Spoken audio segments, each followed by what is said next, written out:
So I'm gonna grate the carrots.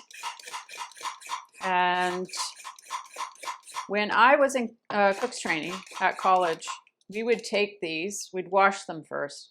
We'd take this and we'd put them in this massive vat. It was about this big in diameter, about this deep.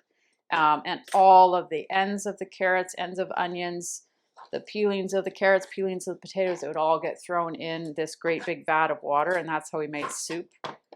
I don't do it because personally, there's dirt. You can't get all the dirt out of these. Can't get all the dirt out of that. So, I mean, that's what we did back then, and we served it to the cafeteria. So, I'm going to make these about this size. I'll peel the other potato. These carrots I got at a local butcher shop that has local carrots, which was great. So they weren't in a bag. I think that's what these ones were. Maybe, I don't know, I forget. I cook it about, I shop at about 4 different places. I don't know if that's how far that dirt goes through. That's pretty good. Because I have in the spring I'm going to be having a garden, I don't mind throwing a lot out at that point. Now it's going in the recycle bin. But then I'm going to be looking forward to adding it to my garden. So I don't mind if I throw away a little bit more because it's just going to feed my garden. So what I'm doing is I'm cutting them in half, and then in half again, and then I'm trying to, like I had said before, I'm trying to make them uniform. So the uniform shape, that helps with when you're eating it and also when it's cooking. If things are different sizes, they won't cook evenly. One will be overcooked and one will be undercooked. So I'm not looking up much because I don't want to cut my hand. I realized that I need to look up at the camera more. Here we are cutting these. These aren't very consistent. I'm rushing a little bit. But as you can see, this is a very rough kind of julienne. Julienne is a lot smaller. When we learned how to cut it, it's like that small or even smaller than that, and it takes a long time. I remember this brings back a memory in cooking school. I think we had to do it so they were very uniform, and we were judged on how small they were or how uniform they were to be able to cut up. Now, because I'm going to be putting this in the oven, so they're sort of roast carrots. I'm going to do exactly what I did with the beans. So I'm going to put a little bit of olive oil in the pan, and I'm going to season another pan. I'm going to go get another little pan. If you don't have glass pans, you can use a metal pan and either line it with parchment paper or just use it directly if it's not too beat up or it doesn't have a lot of the if you're not worried about the non-stick coming off, then you can go ahead and use a metal pan. So I'm just continuing to cut. I don't know if you can see this. I'm just continuing to cut these into fairly uniform pieces so that they will cook evenly.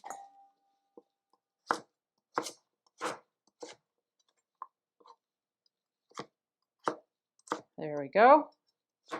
We're getting there. I don't think I have any memories of growing carrots when I was growing up. I'm trying to think.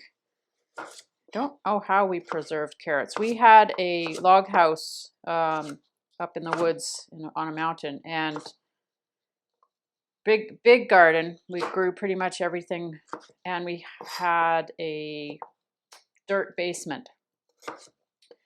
Literally dirt. It was dirt floor, dirt walls, and then the ceiling of the basement was the floor, and you had to go outside and walk around and then walk down this dirt path down into the basement. And so I'm pretty sure we probably had carrots. So it was always cool because it was in the dirt underground. And I'm pretty sure we probably had the carrots just loose in there because we could buy like 7 big containers.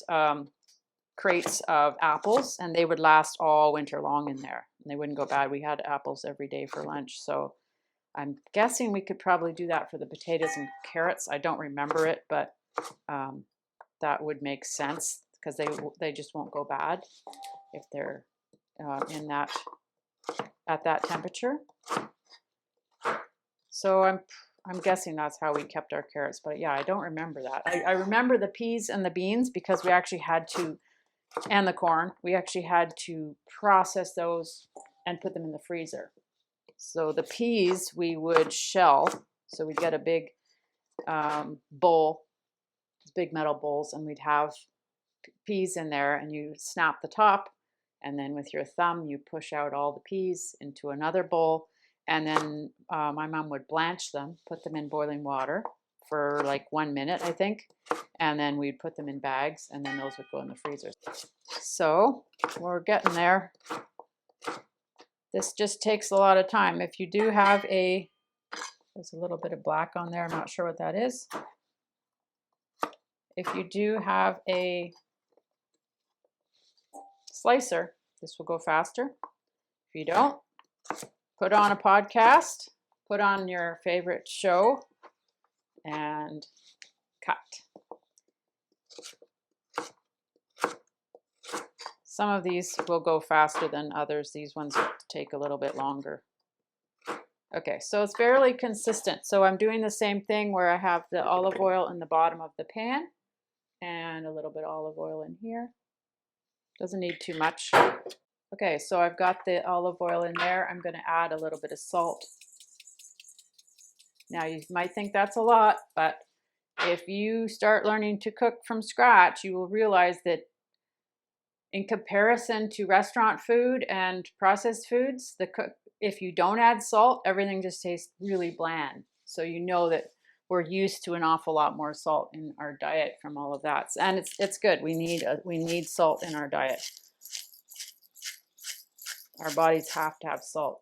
If you get a headache in the afternoon, and I learned this from the intermittent fasting community, you have a little bit of salt in some water, have some pickle juice, and it can take a lot of your headaches away. I've heard salt water can help with migraines, which I don't have migraines, but that would be very interesting to test that out. So same thing I did with the beans.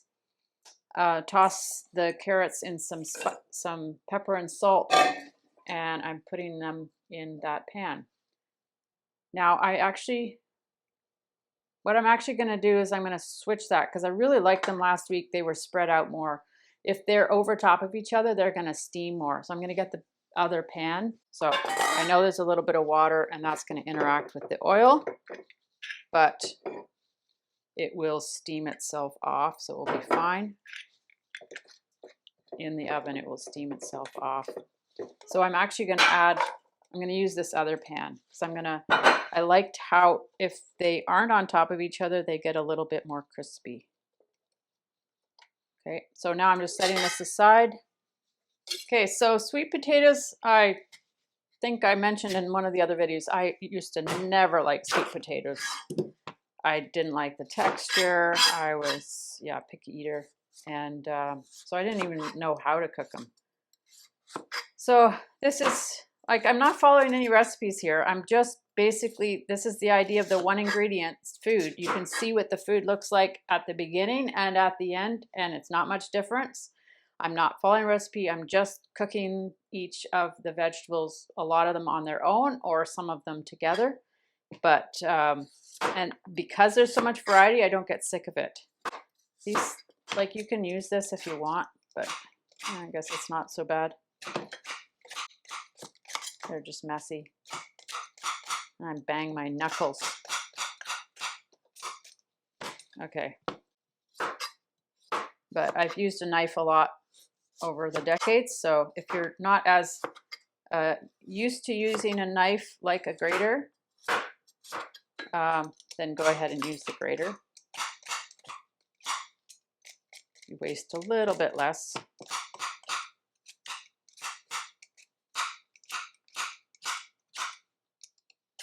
I bang my knuckles. Okay. Made a big mess here. They don't have to be absolutely perfect. You can do this over the sink too. I'm just doing it here so I can video this. But if you do it over the sink, then it's easier cleanup.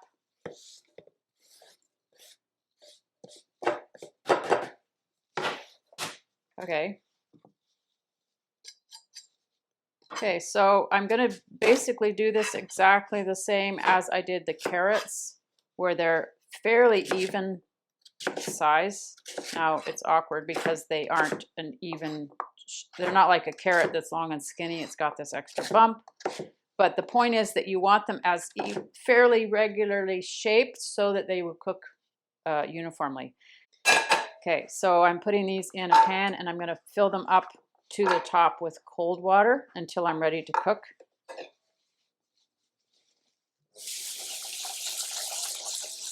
So they're completely covered, otherwise they're going to go brown. Now, when I actually cook them, I add salt to the water, but I can actually add some salt now. And that does make them taste a little better. And so let's see, what else are we going to do next? We're going to do the cauliflower. Now this is way too much for us to eat in 1 week with all this other food. So I'm going to just cook half of it. And this is going to be pan fried in the cast iron pan. So I'm taking the middle part out.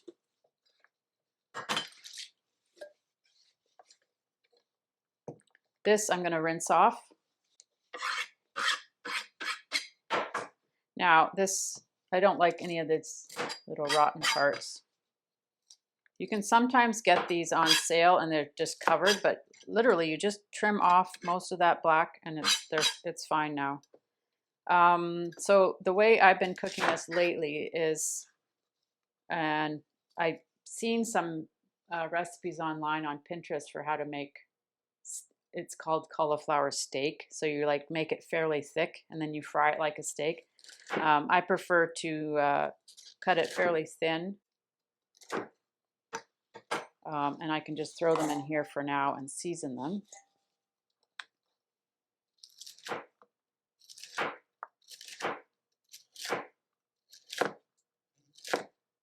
So I'm just thinly slicing those. These pieces are a little bit big. I'm going to cut those in half. There, that's all I have to do for that. Those don't go brown. I don't have to season those right now. I'm going to clean this up. Always cleaning, cleaning, cleaning. I had forgotten to cut up part of my sweet potato. So I'll finish that now. Just cutting them as uniformly as I can. When I come across a part that has the black part in it, that's part of the peel. Cut out the black part.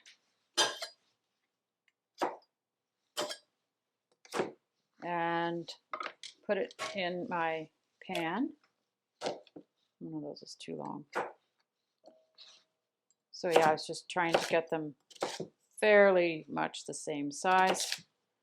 When I was growing up, the only time we ever had sweet potatoes was at Christmas or Thanksgiving, and they'd have it with marshmallows on top and sugar, and so I just did not like sweet and sour things together, and I always thought, well, they're sweet potatoes, but they're actually potatoes. Okay, these aren't very consistent. Get the idea. So I'm keeping them covered so they don't go brown till later. Now, the reason I am doing all this prep is to save on electricity, or if I had an electric stove, and to save on gas, where I have everything prepped and then I fill up the oven and cook everything all at once, and I have as many of the burners that I can. For this stove, I just use the back two so that the vent works better. So that's why I'm prepping everything first, because otherwise you're doing multiple things and you can forget about things in the oven if you are cooking while you're prepping. So I've found this works the best. I'm also, just like the cauliflower, I'm only going to cook half of this. Otherwise, we're going to have way too much food to eat in the next 4 or 5 days. So you can cut off the bottoms. If the broccoli has a long bottom to them, you can just cut them into small pieces and you can eat them. There's no difference to that. I try to cut them into bite-sized pieces like this. Cut them down the middle like that. Trim the bottoms till they get small. Trim these into bite-sized pieces. I did not wash this first, so I'm going to wash it after I cut it. So, and this is also sort of wanting them to all cook uniformly, but broccoli cooks very fast in comparison to other foods. I've got this here. So I'm going to put it in here. If you have a sieve, you can wash it with a sieve too. Now I've tried roasting broccoli in the oven. It gets really brown. It's hard to not have it overcook. What are we going to cut up next here? I'm going to cut, so these, I just left this out as an example, but this I would cut up raw cucumbers. The only other thing I use cucumbers for is for pickles.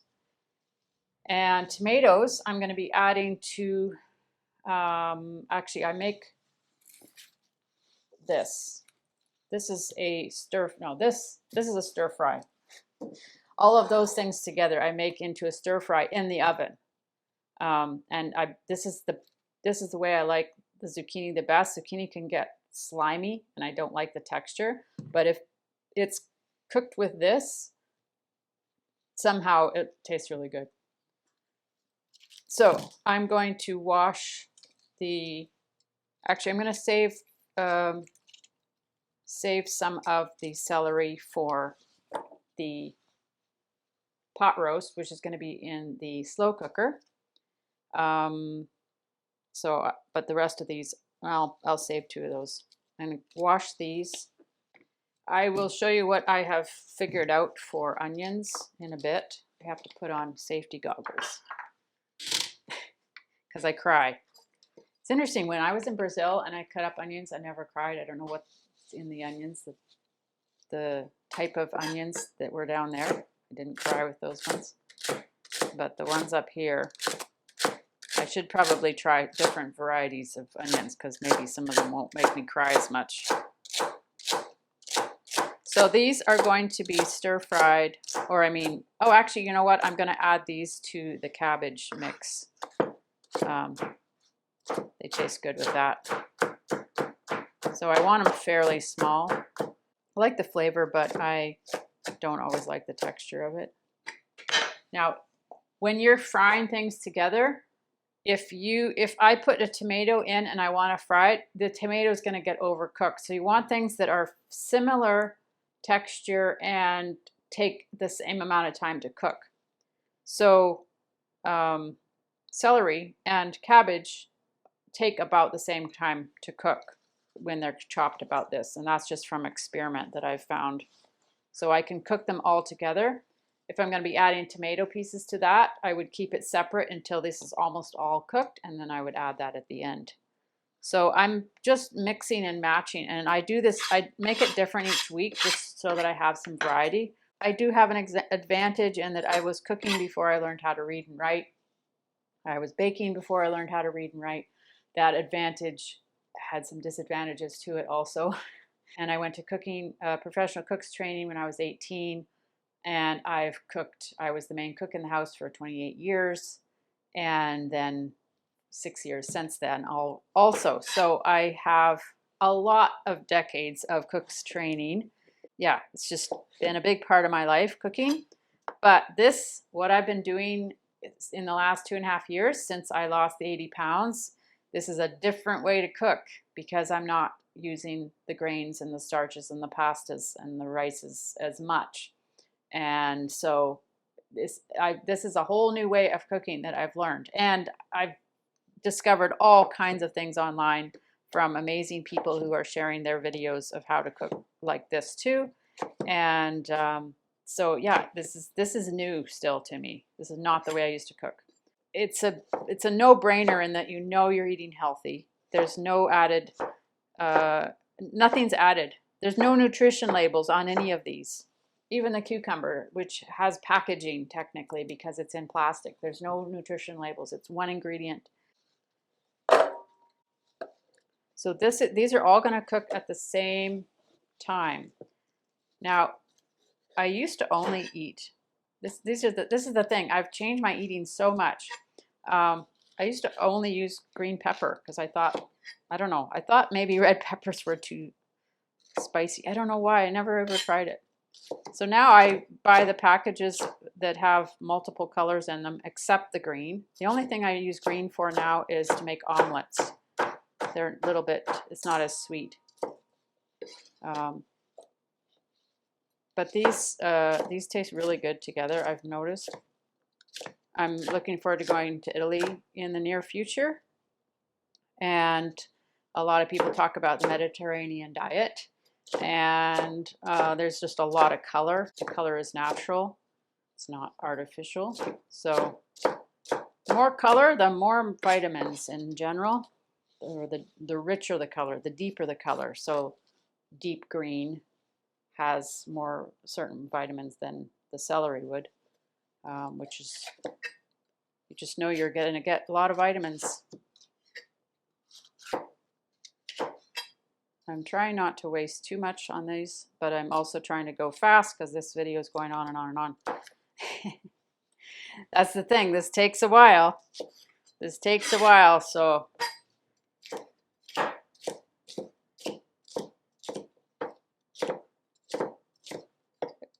very rarely do I go a week without cutting myself. As you see, I'm doing a lot of chopping, and so I know you can get these gloves. I have one. I never use it because it's like awkward. You put on this hand, and then you're not as likely to cut your hands. But I've been cutting for a while, so, and if I get a cut finger, it's okay. Not the end of the world. I've had a lot of cuts. I remember in cooking college, I used to get burns because we were, cooking a lot in the ovens, and I would get burns across here from putting stuff in.